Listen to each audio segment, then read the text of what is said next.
New year എന്ന പേരിൽ ഇന്ന് ആഘോഷങ്ങൾ നടന്നുകൊണ്ടിരിക്കുകയാണ്.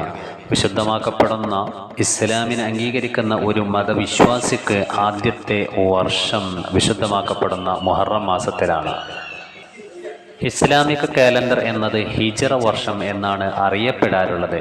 ഹിജ്റ വർഷം ആരംഭിക്കുന്നത് മുഹമ്മദ് നബി സല്ലല്ലാഹു അലൈഹി വസല്ലമ തങ്ങൾ മക്കയിൽ നിന്ന് മദീനയിലേക്ക് യാത്ര പോയ വർഷത്തെ അടിസ്ഥാനമാക്കിയിട്ടാണ്.